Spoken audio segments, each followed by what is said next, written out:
ምጸልየው ጸሎት ቢኖር ከተሰማኝ ጌታ ሆይ በሰው እጅ አትጣለኝ። እንዲሁ በሰው እጅ ወድቄ መሞት አልፈልግም። እንደ ቆምኩ ቢገለይ ደስታዬ።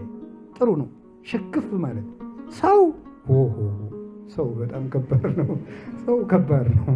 ሰው ዘወር ነው ወደሚለው ዘወር ነው የሚለው እና ኃይሌ በተለየኝ ጊዜ አትተወኝ አለ ቅዱስ ዳዊት። ለዚህ እና በዚያውም እያስታወስኳችሁ ማለት አባቶቻችን ሲያረጁ አትተዋቸው። እዚህም ቢሆን ማለት ያረጁትን መጎብኘት፣ እናቶችን፣ አባቶችን፣ ሽማግሌዎችን ማዳመጥ ይገባል። እና የእግዚአብሔር ቤተሰቦች ሰው ኃይሉ ሲለየው ሁሉ ይተዋል። አሁን ኢዮብ የገዛ ሚስቱ ተወችው። ምን ታደርግ? ቁስሉን አውቆ ደግሞ ሰይጣን ቁስሉ እንዲሸታት አደረገ።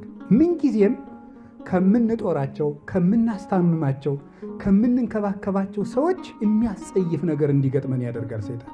አንዱ ፈተና ይሄ ነው። ዋጋ የምናገኝበት ነገር ውስጥ የሚያስጸይፈን ነገር እንዲወጣ ያደርጋል። ከዚያ በኋላ ሰይጣን ምን አደረገ? አንድ ቀን ጎልማሳ መስሎ በትውፊት ነው የሚተረከው። በጎ ጎልማሳ መስሎ አንቺ እንዲያው ምን ትጸኚ እዚህ እያንጠፈጠፍሽ የምትኖሪ ደህና ጎልማሳ አግብተሽ እሱስ የድሉን አይኖር? እንደዚህ ያለ መካሪ ያለ አይደለም። ቤተሰብ ራሱ አሉ። አሁን ልጆቻቸውን ባሏ ሲታመም ጥለሽ ውጪ፣ እድልሽን አግቢ፣ እድልሽ ሊጠምነው የእሱ ቢጠም እንግዲህ ምን ታደርጊ 10 ዓመት ለፋሽ የሚል ሰዋል። ተው ጎበዝ፣ ነውር ነው። የተፋታች ለት ማታ ሙታ ብታድርስ ነው ጸጸት አይደለም? ነውር እኮ ነው። አዳ ኢዮብ ቀለበት ሰጥቷት ነበረ። ቀለበቱን ሰጥቶ አባረራት። ማስረዘም ስላልፈለግኩ ነው። ሰይጣንን አባረረው። ይችን ቀለበት ያዥና ሂጂ ለጌታ ደሪ አላት። እሷ ጥራው ስትሄድ እንኳን አላማረረም። ባቺ ይቺ ቀለበት ቢያንስ ለማጫ ትሆንሻለች፣ ይዘሽ ይቻላል። ይዛ ስትሄድ የሥላሴ ስም የተቀረጸባት ነበረች። የእግዚአብሔር ስም አህያ ሸራህያ የሚለው የእግዚአብሔር ስም የተቀረጸባት ስለነበረች እሷን ቀለበት ጥለሽ ነይ ያለ ሰይጣን። በዚያ ለዚህ የነዳይ ገንዘብ እዚያው ጥለሽ ነይ የኔ ይበቃናል አላት ይላል። አይ አይሆንም ሰጥቶኛል አለችው። ብን ብሎ ጠፋ።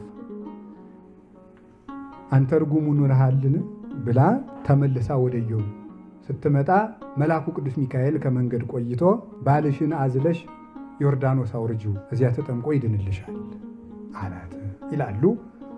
ወተሰጥኦ እግዚአብሔር ለኢዮብ በደመና መጽሐፈ ኢዮብ ምዕራፍ 40 ቁጥር 1 ላይ እግዚአብሔርም ለኢዮብ በደመና በነፋስ አውሎ ተነጋገረው ይላል። አውሎ የሚለው ቅዱስ ሚካኤልን አንድም በደመናው ውስጥ በራሱ ሆኖ ድምፅ አሰምቶት ላይ አንሰምቶ ኢዮብ ወርዶ ከቁስሉ ተፈወሰ። ስለዚህ ልጆቹንም እጥፍ ከብቶቹንም እጥፍ አድርጎ እግዚአብሔር እንደገና ሰጠው። የንጽህና የቅንነት የእውነት ዋጋቸው ብዙ ነውና በትዕግስትም እንደ ኢዮብ ምስክሩ ነው የሚጠቀስ የለም። የእግዚአብሔር ድንቅ ምልክት ሆኖ ቆመ ማለት ነው። እኛም ታግሰን ረድኤት እንድናገኝ እግዚአብሔር ይርዳል። የእግዚአብሔር ቤተሰቦች ምንጊዜም ከምናተርፍበት ጉዳይ ላይ ስቃይ አለ፣ ህመም አለ፣ ቁስል አለ። ሳይቆስሉ ማትረፍ የለም። ምንም ነገር የምታተርፉ ከሆነ ቁስል አለው። ይሄንን ነው ኢዮብ እንግዲህ የተናገረውን። ከዚያ በኋላ ኢዮብ በቁስሉ ዘመን ብዙ መዝሙራትን ተናገረ። ይውላችሁ የእነዚህ ነገሮች ዋጋው ብዙ ነው። አሁን መጽሐፈ ኢዮብን የት እናገኘው ነበር ባይታመም? መጽሐፈ ኢዮብን ለመጽሐፍ ለእግዚአብሔር ሰጥቶ የእግዚአብሔር እስትንፋስ ሲሆን አንድ መጽሐፍ በህመሙ ምክንያት ተገኘ። ታሞ ሳለ የተናገረው እኮ ነው ኢዮብ።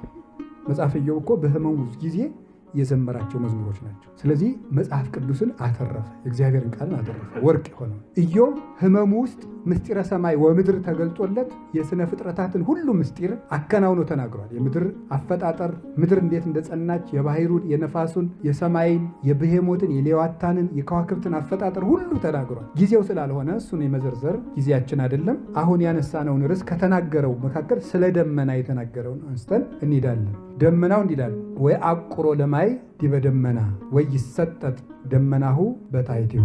ደመናው ወይ አቁሮ ለማይ ዲበ ደመና፣ ውሃውን በደመና ምን ያደርገዋል አለ? ያስረዋል።